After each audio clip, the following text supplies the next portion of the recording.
This is GovExec Daily, where we bring you the federal stories that really matter. It's July 28th, 2021. I'm Ross John Fortuné.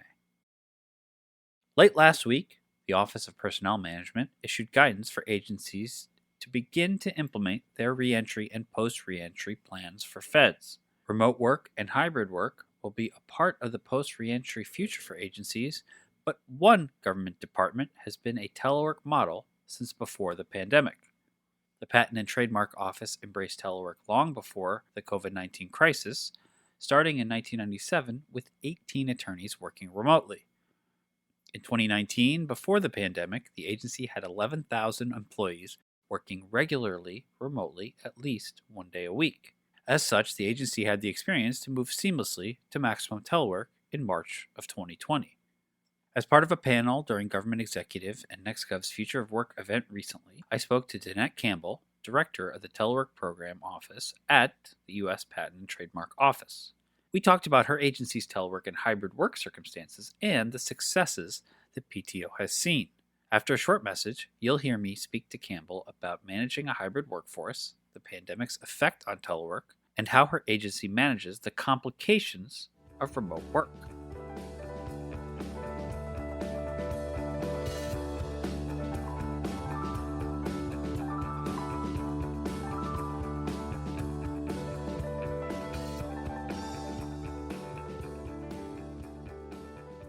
Want to hear more from GovExec, Nextgov, Defense One, and Route 50?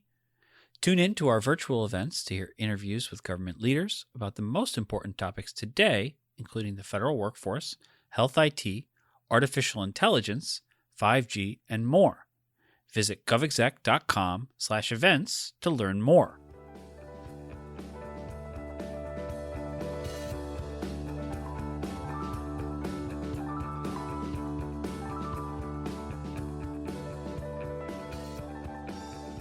Patent and Trademark Office had a hybrid model for a while now. So how has it changed during the initial maximum telework period that started in the spring of 2020, and how did the agency manage that transition? Okay, thank you so much, Ross. So it's important to note that when the pandemic hit, the USPTO had nearly 88% of its workforce teleworking anywhere between 1 and 5 days a week. And more than half of all of our teleworkers were actually working from home full time. So the transition was not as heavy a lift for the Patent and Trademark Office as it was for many other federal agencies. Now, as you can imagine, much of what we do at the USPTO does rely on our IT systems, and the pandemic did test the limit of these systems. But because there was an intense IT stabilization and modernization in place before the pandemic hit, we were very well prepared to transition to a remote workforce in March of 2020. Now, transitioning to this remote workforce didn't come without its challenges. In order to make full use of our collaboration tools, the agency conducted 5 upgrades to our WebEx infrastructure to improve performance and user experience. We also ensured that employees and contractors who did not have dedicated office equipment at their new worksite got the equipment that they needed to do their jobs at the same level of performance. The agency worked quickly to reposition available equipment in our warehouse inventory, to acquire the necessary hardware, to quickly allow new teleworkers to reconnect and begin functioning effectively. Now, to your question, as you mentioned, the USPTO has had a hybrid workforce in place for some time. And that's a workforce of people in the audience who are not completely familiar, where some people are working remotely, full-time telework, not traveling into the office. Some people are part-time teleworkers, and some people are continuing to return to the brick and mortar environment. Now, while a small number of employees have chosen to travel to the office to work during phase 1 of the pandemic, the majority of our employees still work remotely, so we haven't had an opportunity to really fully evaluate an expanded hybrid model. Understanding that our hybrid model may see a growth in full-time teleworking employees, the agency continues to provide webinars and supplemental training materials to managers about managing in a remote environment. The agency is going to conduct a leadership forum in September, where there will be numerous presentations and trainings on leading and managing distributed teams. Danette, we've talked a lot on our podcast on GovExec Daily about how to manage a staff during a pandemic. You might have a team that's full of very disparate people and disparate circumstances. So, what's your perspective on the differences or the similarities in the management style and tactics during hybrid, telework, or even in-office environments?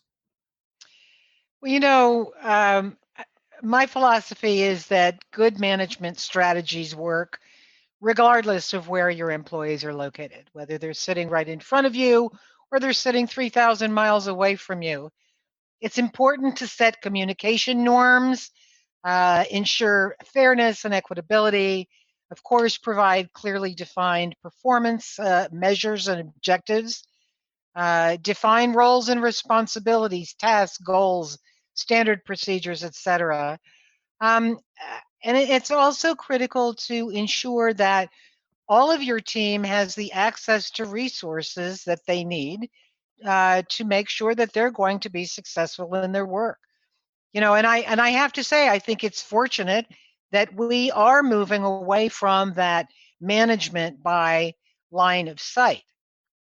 During the pandemic, our managers, our leaders made a point of encouraging that reaching out to our distributed workforce, and not just again communicating, daily meeting agendas, which of course is important.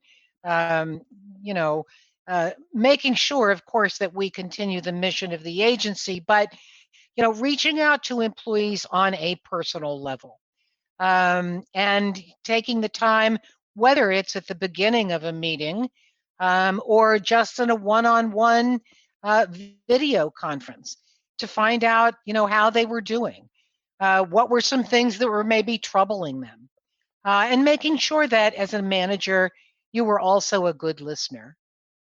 I'll sort of follow up with a small question based on what you sort of just talked about. Burnout is something that we've sort of explored a little bit on GovExec, and is there a way to kind of avoid that, both from your own perspective and making sure that your staff isn't burned out? Yeah, I think initially, and I think probably everyone on this call can agree that in the very early stages of the pandemic, we were all meeting all day long, 5 days a week, maybe sometimes on the weekend if need be. And that kind of behavior is not sustainable, and it does lead to burnout. So I think we all had to take a step back. Now, that's not to say that we don't still have lots of meetings, right? But I think it's important to understand. I read something not too long ago that the average adult learner, the average meeting participant starts to lose focus after 18 minutes. So if we're going to have a meeting that goes on for an hour and a half, I think we all probably know what the end result is, right? Regardless of how well developed the meeting agenda was, how well facilitated the meeting was, et cetera. So, we did at the agency have to, at some point, as I said earlier, take a step back and, maybe cut down on some of the meetings. One of the things that the director of the agency has suggested is that we try from time to time a no meeting Friday, right? And so that's very helpful because obviously, if you are in meetings, from 9 until 5, uh, when do you actually get the other part of your job done, right? And that too leads to the burnout that you mentioned. So I think it's important to continually evaluate and reevaluate how you're moving through this new normal that we hear about and talk about a lot. What we've learned at the agency, there are best practices, of course, surrounding working in a hybrid environment, right? And one of those best practices has to do with, in fact, bringing everyone back to a central location once, or whatever the business need is, to bring those folks back. Certainly not bringing them back simply for the sake of just having them all come to one place, but making sure that when they do come back, there's an opportunity for extended collaboration, for training, for networking events. And again, we have been operating in this environment for many years now, and have deployed this model where once a year or every couple of years, we are able to bring our employees back to the Alexandria campus so that they are all together. I think maybe for smaller agencies, smaller populations, we are growing exponentially, so it's very difficult for an organization like Patents, that is, 10, 11,000 employees. We can't bring them all back at one time, but there are models where you can bring them back throughout the course of the year. They may not all be together in one place, but at least they are together with their technology center or with their work group, right? So I think that's also very helpful.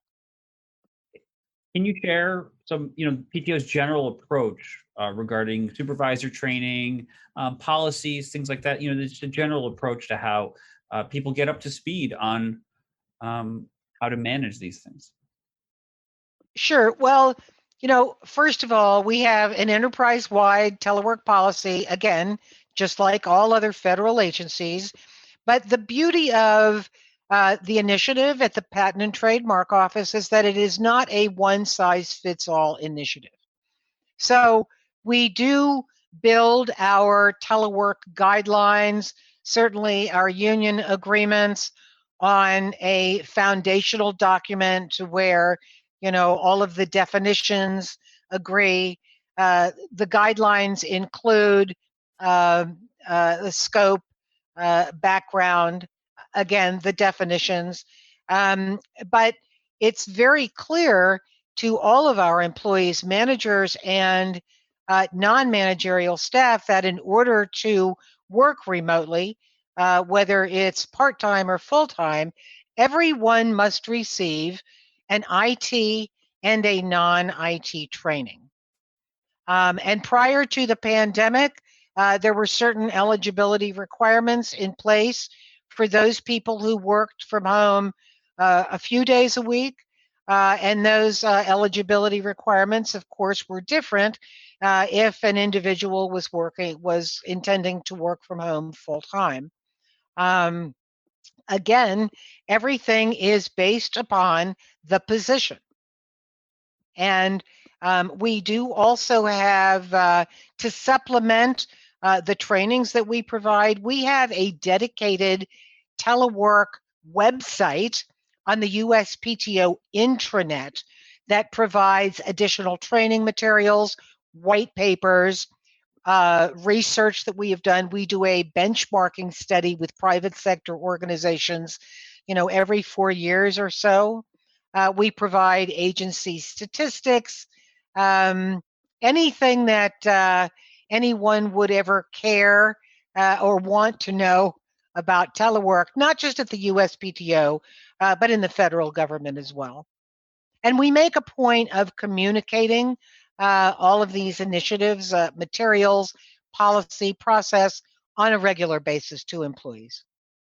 Danette, you have experience here at the Patent and Trademark Office. Do you see this as an inflection point, even of just adopting the sort of practices that PTO has?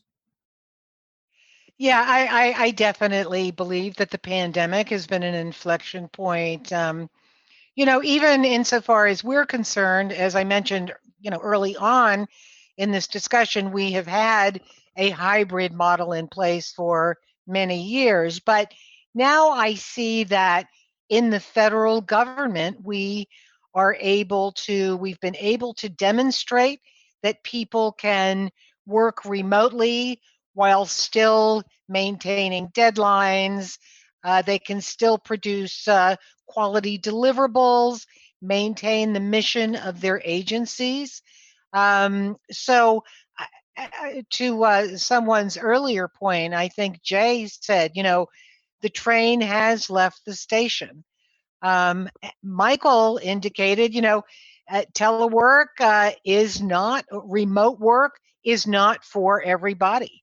And the beauty in the federal government, based on the 2010 Telework Enhancement Act, this is still a voluntary initiative, right? So again, not for everybody, and that's where the hybrid model is a great model to adhere to. You can have people who want, if they want to travel into the office every day, great. They can go in. You have people who want to telework a couple of days a week, and then there are people who are going to work from home completely remotely. We've demonstrated that it can work. Other federal agencies for 16 months have demonstrated that they can be productive working remotely 100% of the time. So again, I do think that this is workforce modernization, and I think we're going to do nothing but move ahead. I don't think we can ever go back. Thanks for listening to GovExec Daily. Our show was produced by Adam Butler. We want to thank Danette Campbell, Director of the Telework Program Office at the U.S. Patent and Trademark Office, for speaking to me as part of the Future of Work event.